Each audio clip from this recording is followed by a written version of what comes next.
Bowling Green's a better basketball team. Top to bottom, they were better than us. They are better than us. I thought heading into the game, we had some few keys I thought were of the utmost importance for us to have an opportunity to compete. One was, being able to control their guards. And they got 40 points in the paint, and it's not like they were just feeding the low block. Their guards, Hills, was just living in our paint, causing us to have to help, which then you're in rotation on offensive rebounding. They got 40 points in our paint coming off a game where we gave up 42 points in the paint. They got 16 second chance points, 10 in transition. I was worried about their points off a turnover, like us, being able to handle their athleticism.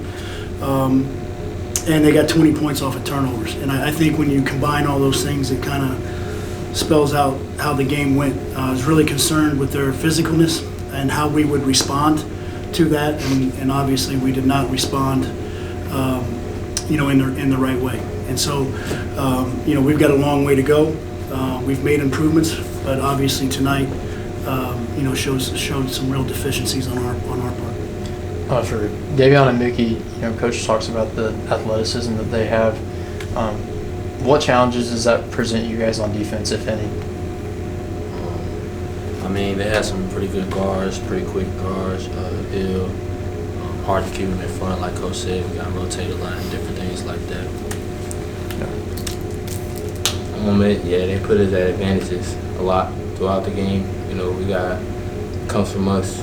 We got to hold our own on each guy and be able to keep guys in front. Coach, you talk about giving up 40-plus points in the paint back-to-back games. Is that a size issue, or what does that come down to? No, they're not doing it on our post. They're getting the paint on them from our guards. They're just being able to keep the ball in front. Then we gave up 48 points the second half. You're not going to have an opportunity to win. You're not going to win games giving up 81 points. We gave up 26, I think, in the first half against Northern Illinois. We gave up like 45, I think, the second half. I give up 48 tonight. It's just, being able to do what's asked and it's hard. It's difficult. I'm not saying what we're asking these guys to do is easy, but we haven't been able to do it consistently for 40 minutes. We really struggle doing that, and it's just evident by the 48 points given up in the second half. And like I said, I'm really disappointed in how I felt like they just took advantage of us, physically, and we didn't stand up to it and respond. Speaking of defense, I guess just talk about the last game and this game as well, where you just said you can't give up 81 points. Is there anything that needs to change on defense going forward? Well, you just look at what we did. Like I just said, the first half we gave up 26. We give up 33 tonight. Like you give up 33 the second half tonight, and you're going to put yourself in a position. I don't know if you win, but you're going to put yourself in a position. And you can't just. You've got to be able to contain the basketball, and we really struggle to contain the basketball. And then, when things aren't going exactly your way offensively, it affects you defensively. And we have some of that. We have some offensive sensitivity to us where when the ball's not going or things aren't coming easy with us from an offensive standpoint, we spend a lot more time worrying and thinking about that than the next possession at hand, particularly on the defensive end. So we've got to grow up on that a little bit, obviously. But again, they just physically, manhandled us, and we didn't stand up. And then, I thought we showed a little resiliency. It kind of was starting to get away, and I think we cut it back to 4, and had a defensive stop. And then I thought Alfred Smith just made a ridiculously bad call on a 3-point shot that allowed him to stretch it back out to 7, and then we really couldn't do much from there, which is really disappointing. Yeah. Mickey, I feel like you hit a layup tonight where cut the game to 1, showed a lot of emotion, and that's kind of coming from you who doesn't show that much emotion a lot. Is that something that's important going forward, being more, I guess, vocal? I would say so. I mean, I would just say like at that point, I just wanted to win, so just letting it out. But I would say yeah, just being more vocal. The coach be telling me like I know what to do, so I gotta say it and just be vocal and be more of a vocal leader. Do you feel like, during moments like that where you just want to win and you kind of let out some emotion, you feel like maybe that's a chance for your teammates to feed off that as well? I would say so, definitely. I can bring energy in places where we need it, do things. I think it was offense rebound I got when it happened, so just being that guy, I think that would help the team. Davion, for you, it seems like a lot of times when you have those corner threes and you hit them, it's a big momentum shift. At least it feels like it a lot of the times. Is that something that you're kind of trying to bring with your three-point shots, or is it just trying to get an open look? I'm just trying, do what's best for the team. In that moment, it brought some momentum, but it's just, trying to be open and do what's best for the team. Yeah. You look disappointed. Obviously, it's going to come with a loss. I guess how have you been developing your game and been able to take these losses? Because we talked about it, not dwelling on mistakes and things like that. How do you feel like you're doing with your progression in that? It's just, getting back to the drawing board, looking at film, seeing ways we could get better. But in most of our losses, we know the things that we struggle with and what we got to do to fix them. So now it's just about doing it. For sure. Coach, I know Jalen had 9 turnovers tonight. Is that why he didn't play the last 7 minutes of the game? Yeah. And also, with him being the starting guard, kind of how does that limit you guys when he's making those mistakes and not playing? Well, it's not ideal. They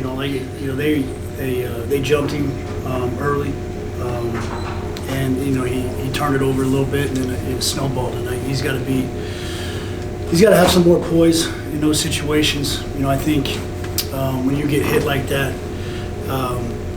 you can get sped up more in your mind than anything else, and you start seeing some things that aren't there. And then I felt like it just carried over to his defensive effort.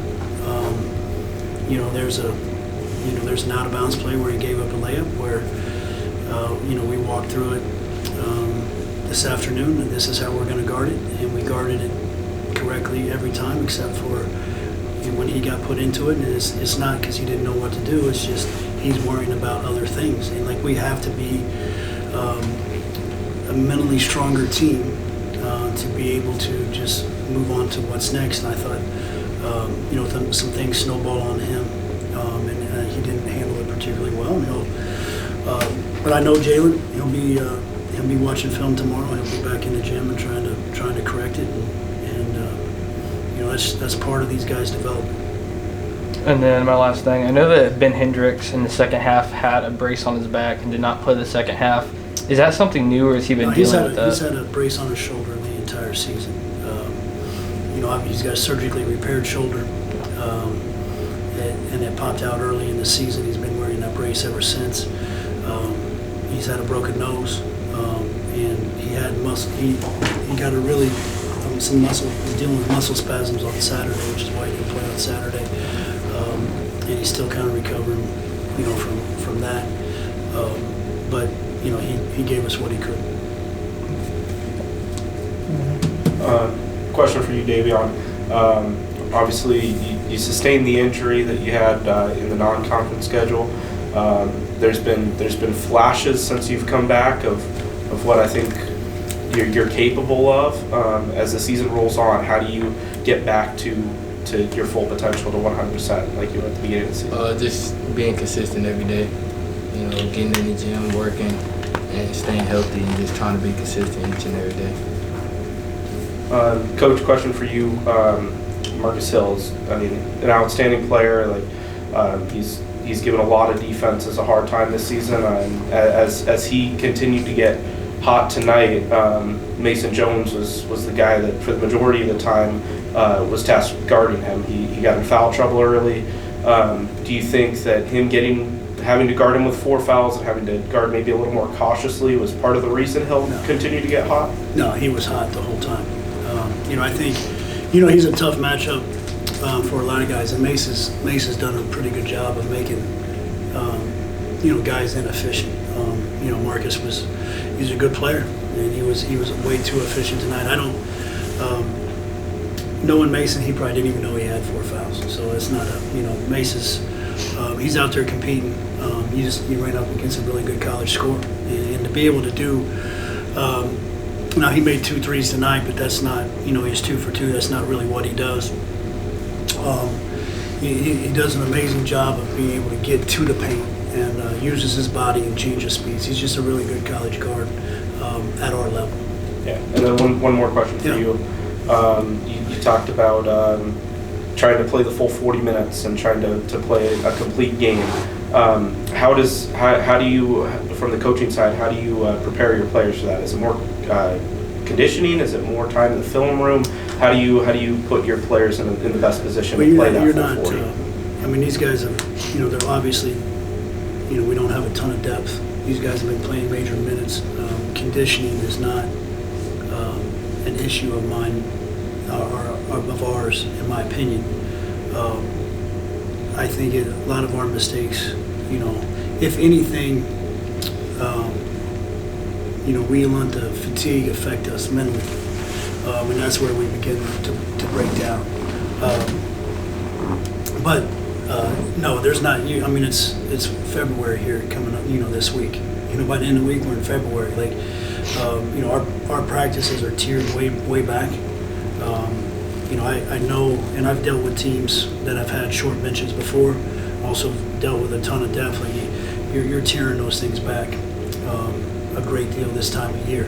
A lot of mental reps, we do a lot of skill work, a lot of film work, and just walking through.